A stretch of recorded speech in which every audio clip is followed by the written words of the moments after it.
you're doing 7 years in the SEALs. What was your first deployment? First deployment was to Yemen. Oh, that's a crazy place to go. Dude, that's a weird place. What was that like man. at the time? Growing a beard and getting weird, bro. We were out there, and it was a gray insert. So we flew in at night.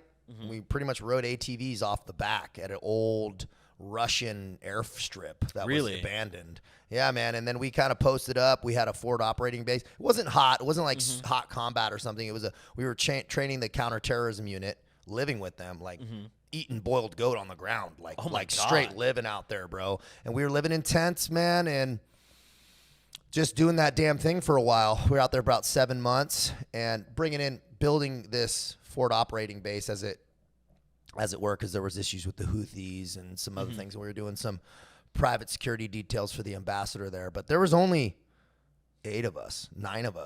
That's a small squad. No uniforms. So we were in, they would give us we could go buy a bunch of Arc'teryx stuff and Patagonia. And so we were you guys had some drip out there. Yeah, we were dripping that candy paint, bro. Yeah, dude. That's what's beautiful about those government contracts, bro. Because they give you your government credit card and you have a certain allotment of so you can buy what you want, man, because you need it, right? So we're going to be operating in low visibility operations is pretty much what it's called. God, I'm just picturing you guys all out there in fucking Arc'teryx. Bro, collared Arc'teryx shirts, bro. Just getting after it, man.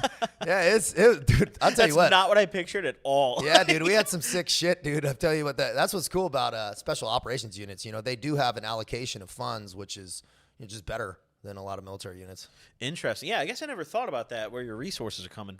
I just figured they just send you in with a jacket. Yeah, think about, dude, there's only 2,000 SEALs. Right? Yeah. 2,000. That's really small. Dude, there's only been 10,000 and some change since Vietnam. Really? Yeah, dude. So since Vietnam, bro, there's only been 10,500 SEALs or something, or 11,000 guys ever. Do you know, how many have ever applied or tried to go through the program and failed? They say 1 out of 1,000 who come to the recruiting station. Hundreds of thousands of people that have tried. Dude. Yeah, so it's a lot. I mean, obviously it's at the beginning because it was 1962. The SEAL teams were actually instituted. They were underwater demolition teams before, but in Vietnam they started to. It was actually Kennedy that enacted that. So and a little known fact. SEAL 1 and 2, all the even numbers are on the East Coast, and all the odd numbers are on the West Coast. Oh, just to kind of differentiates them? And that's open source. That's not secret shit. But okay, yeah, that's what differentiates them. And it started with SEAL Team 1 and SEAL Team 2. Yeah, don't say too much secret stuff. I don't want to get a knock. Yeah. Only say the public Neither stuff. Neither do I. Trust me. Uncle Sam, not somebody you want to be messing with, bro. They get theirs. Believe me, I know. They're going to get their pound of flesh, man. So, you're in Yemen. How much time did you spend there? 7 months. Oh, that's a good amount of time. Yeah, 7 months. How hard was it adjusting to that diet of you're eating the boiled goat with the people there? We were living off the local. Dude, I got an iron gut. I love it, dude. Really? Yeah, I love it, man. This. I like eating like that, man. There's cats everywhere and shit, dude. But we had our own little base that we could cook we would bring a bunch of cash, and so each guy brought cash, and we would give the interpreters money to go buy stuff in the local markets. So we'd be cooking chickens, and maybe family would send some canned stuff or whatever, and so it was pretty simple. Oh, nice. Cooking. And so they would bring eggs. We'd buy locally sourced eggs and stuff. They'd have feathers on them and shit still, and then we just every guy would just cook for himself. Yeah, pluck off the feathers and it's still an egg. Dude, it was exactly, man. It was feathers on the inside. I felt great, man. There's a lot to be said for there's no preservatives and stuff. Yeah. I don't even think I had the sniffles out there, dude. The only thing you got to be careful of is there's death walker scorpions, these really dangerous scorpions, and we were showering outside at night and stuff. So it's you have to be careful of some of that stuff. You ever get stung by something like that? No, I didn't. But dude, they would juice us up with the craziest vaccines before I can imagine. Dude, we were like a pincushion, man. I'd be like, what's that? They're like, oh, nothing. This is verbatim. I go, oh, nothing. They go, but it might give you night terrors. I'm like, what? They're like, but you won't get malaria. And I'm like, well, I think I'll take the malaria over the night terrors. I don't know. Well, yeah, night terrors are kind of rough. And I'm half joking. Malaria's pretty bad. Yeah, but dude, it was just but stuff like that. It was just interesting, man. And, good in retrospect. So 7 months in Yemen, how do they determine when you're leaving? Do you know in advance? Or do they Yeah, just so hit you up one day? another platoon from a different SEAL team who's on rotation will replace you, and so they'll it's usually on 6-month blocks, rotational blocks. Usually, we stayed a little bit longer.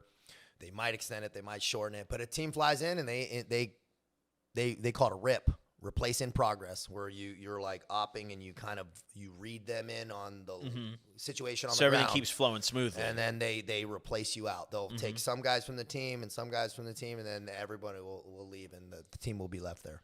So it sounds like, that first deployment to Yemen, you were doing mainly, some supporting stuff. Yeah, they call it foreign internal defense. So it's training the native groups to just have a higher operational capacity. Would they be receptive to that training a lot? Dude, that's a good question, Nick. It's cultural differences are, especially this group of guys, right? That commitment to excellence isn't fully taken on board. We're like, hey man, let's get up and train. They're like, inshallah. They're like, I go, dude, you haven't hit one target. And he goes, inshallah. He'd tell me during the combat, through the interpreters, during the combat, I will hit my target. I go, no, you won't.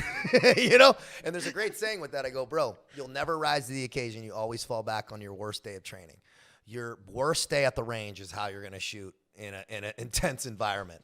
And there's just not that commitment, and it's just cultural differences. But some guys would, right? Some guys are there to get better, and for the most part, we had pretty good rapport with everybody, though. Did you ever have some guys who were really killing it with the training, and you were like, yo, we got to take this guy back with us? No. No, but I'll tell you what, though. There have been some teams and some guys whose interpreters who are really embedded with the team become really, really important and really bonded with the team and is really good. And some of those guys have become American citizen. There's a guy named Johnny Walker, dude, on IG and stuff, who was actually one of my Arabic teachers, because I had to learn Arabic for a handful of years. And he wrote a book. He's got a lot of stuff going on, but he did tons of ops in Iraq and through the invasion and all that, man. And now he's an American citizen. He lives in Texas. Damn, he's probably got a crazy story. Yo, you got to get that guy on here next. Bro, you should, dude. Johnny Walker. He's actually big on IG and stuff, dude. You could come across him. Johnny Walker, I'm sending you a message later today. Yeah, dude. He's a savage, bro. He's a beast. I mean, this all's it's very fascinating to me because this is a completely unfamiliar side of life to me. Yeah. I mean, military stuff. The only person in either side of my family that was ever in the military was my grandfather, and that was World War II. So that was a very different era. Dude, that's a powerful area, dude. Yeah. I say we stand on the shoulders of those giants, man. Oh, yeah. Right? There's a saying in the team that we stand on the shoulders of giants. Bro, those guys in World War II, bro, dude, they were roughing it. Bro, that was heavy with terrible gear, really cold, very dangerous. Dude, I have a ton of respect for those guys, man. Yeah, my grandpa was a pilot. He was doing some crazy shit. Oh, man. You should have your grandpa on here if he's still alive. He is not, unfortunately. Oh, I wish. But dude. I can't imagine flying those planes. Yeah, dude. Bro, flying it with no instruments, right? Yeah. Just joystick and eyes and maybe a no little instruments flying in a foreign country where you don't know where you're flying That's right now. powerful. That's crazy Yeah, stuff. that is crazy. Crazy dude. stuff. Yeah. Can't imagine that. But yeah, so shout out to all the World War II vets, by the way. Yeah, straight up. I can't imagine there's too many watching. That's not really my audience, but shout out to all of them either way. Dude, that'd be badass. Once watching, he's like, hell yeah. I hope so. Yeah, I hope there's a World War II. I tip my hat to you if Yeah, I had straight one. up, But we all I do. don't. So, you're doing your 7 months in Yemen, and you finally rotate out. Do you go back to a base to train more, or how does that work when you rotate out? Man, you're asking some good questions, bro. So yeah, you come back and in the SEAL teams, at least how it has been for a while, you're on these 18-month rotations. So you'll deploy for 6, you'll come back to the team in San Diego, where I was based in Coronado. You'll come back to the team, you'll train. They call it professional development, which is all your individual stuff. Guys go to breacher, demolition specialty, right? Sniper. JTAC, like I was too, coordinating drone bops with planes and shit. You'll go to all these little specialty schools by yourself. Then you get grouped up in your platoon. They call that unit level training. That's another 6 months. And then you'll deploy again for 6. So how many kind of rotations did you do of like going back and training and deploying again? So I was about to deploy to Iraq again for my third, which is the third workup, right? My third deployment, after my third 18-month cycle, I should say. And that's when I got in trouble and got kicked out of the Navy. So before we get to you getting kicked out, was there any like, I mean, I'm not going to ask super specific details, you know, about your time, but was there any like really crazy stuff that stuck with you during those 3 deployments that, you know, you could share? Dude, I mean, Iraq was a different story because that was combating ISIS, right? So we were on So you were really doing combat we're- there as we're- opposed to... It wasn't super hot, so it's not kicking indoors, right? You got to imagine it's trenched in by this point. So ISIS is on one side of the Tigris, we're on another. We're pushing out, building a base, and we built. Just the overall deployment was interesting because, well, first off, I had a totally different level of stress because I was facing 6 years in prison when I got home. I was there on bail, dude, on a felony aggravated assault charge. So it was wild because I was there for 6 months. No, I didn't even want to come back. I volunteered to stay there, bro, for 2 extra months. Wait, so just to confirm this, you're on felony bail and deployed overseas, and when you come back, you're in deep shit. I had to come back to trial. Oh, my God. Dude, it was so stressful, bro. That's crazy. Dude, the meter's been moved for me now, dude. I was like, you can barely ping me. That was so stressful looking back. That was an interesting deployment because we built a FOB and you're near the forward line of troops and, you know, ISIS is over there and we were meeting with the Sunni tribal fighters who had been displaced. So I was a tribal lead of a Sunni tribe, and then we had a couple other guys, and we would go out to their spots and train them up and all this stuff, and then they would leapfrog and kind of take back over and build target packages on these cities that were taken over by ISIS. And so that was an interesting time overall. You know, there were some bad things, saw some not, you know, it's a sketchy situation. Of course, yeah. And so coming back was weird because I was in a super weird headspace coming back from that, going back into like this stressful environment. And I really, I'm really grateful to make better decisions now, to not experience that shit anymore. I mean, I can't imagine the impact it must have had mentally to juggle. You know, you've got this felony trial you're about to deal with when you go home. Yeah. You're deployed in, you know, what seems like one of the most stressful situations you dealt with up to that point in your career. Yeah. And, you know, on top of that, you're seeing all this crazy shit. You're having to immerse yourself in the culture and stay focused through all of it. Yeah. It seems almost impossible. Dude, I was just so grateful to be there and working. I remember sitting on a helicopter because I had, you know, been fighting this case, and just the judge and the team wrote a letter and the judge allowed me to go deploy. And it was like, I remember sitting on this helicopter. We're flying from Baghdad up to just south of Mosul where our little base we were going to start to build. And I just remember sitting there looking out the window going, thank God I'm here.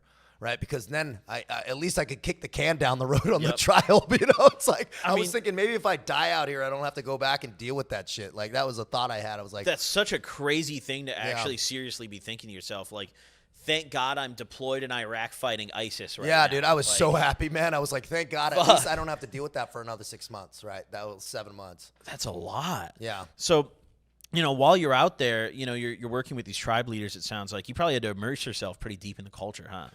Dude, it was, those dudes smoke red cigarettes like men, dude. Oh, like, you chain smoking out there? Dude. I mean, you got to smoke with them, right? And I'd be, I'll smoke, you know, and I'm smoking. I'm like, he's like, you know, and they just, and I'm like, oh man, you know, 2 or 3 hours of this. It's wild because you do build these relationships with these guys, and these guys are tough, man. Like these guys were fighting with Saddam back in the day. Like they fighting the Kurdish Peshmerga. So we were on the Kurdistan border. The Kurdish are great, dude, by the way. And we would drive interior. We'd be at the forward line of troops, shooting mortars, shooting 50 cals, and then drive back into Erbil in Kurdistan, which is the capital. In like 3 hours, we'd be in a mall eating an ice cream. It's so weird, bro. That sounds like such a wild fucking time. Yeah, and this was also another low-profile thing. So we were in unmarked vehicles. We were in like low-profile up armored vehicles in colored shirts again and stuff like that. That's another thing that kind of has me super interested. When you guys are obviously laying low profile, it seems like ISIS would be laying low profile. How do you kind of identify a threat in those scenarios? Well, they are trenched in like combat, in like trenched in position. Oh, so you know you got the binoculars. You're like, oh, that guy. Like, oh yeah, and they got the binoculars on you too, dude. Yeah. If you pop your head up over that berm, you're taking a round. I almost took a round like right in the dome, dude. I actually have a helmet cam where dude, I felt the round like in my hat, dude. Oh my gosh. Yeah, they're shooting Dishkas, like big rounds and stuff. So it's like an old Russian like big caliber, and so they're good, right? They're not there fucking around, dude. They're watching and they're in it to win it, or were. What kind of like weaponry would they use? You know, I'm imagining in my head at least, it wasn't like super duper up to date, top of the line stuff. No, it's not super up to date, but they're using a lot of AKs, right? They're Okay. everybody's all got reliable. AK. Yeah. All reliable, right? Because let's be quite honest, like there's a lot of Russian influence. There's the Sunnis, there's the Shiite. The Shiite are the geopolitical scene there is complex. It is very complex. You have these superpowers supporting all these interior tribal units that have their fucking complicated, man. So it sounds like, you know, they're pretty well armed from some maybe questionable sources. Yeah, and they're gonna have up armored vehicles. They were mining a ton. So it's against the law technically, but you know, whatever. But they're just who's enforcing the law? They're throwing out ISIS. mines and IEDs everywhere, bro. Oh God, you know that's got to be stressful. Just imagining in your head like there could be a mine over there. Well, that's why the kind of no man's land where it's like trenched in on one side, dude. In between, like we would try to see routes and stuff they could navigate, but I mean, we had people, not our own guys, but our native groups step on them and die. Oh God, right. That's a brutal fucking way to go. Yeah, I mean, dude. that's horrible. Yeah, bro. We had one guy. He was the point man. He was a native guy. He stepped on it, was fine. Everyone around him died, and he was fine. And it was just wild to see this. You know, you have how weird shit happens. Oh my gosh. You know, the reason that I was curious about the weaponry is because I saw a video from the whole thing in Syria that's going on right now. Yeah. Of the Syrian rebels were literally taking cannons out of museums. Yeah, dude. And like loading them and shooting them. Bro, you're gonna see some crazy videos of those things not shooting right. You know? Yeah. Yeah. Yeah. You're gonna see some of those those wild videos, where things just implode. It's gonna blow back and everyone's Man, that's cooked. a lot of trust, man. That's rough, but it's interesting to know that, ISIS, it sounds like, was a lot more well armed than that. They weren't having to go grab these kind of scrap weapons. Dude, like ISIS was well funded, right? They have financiers and they had a lot of backed support from people trying to destabilize the United States influence, right? Yep.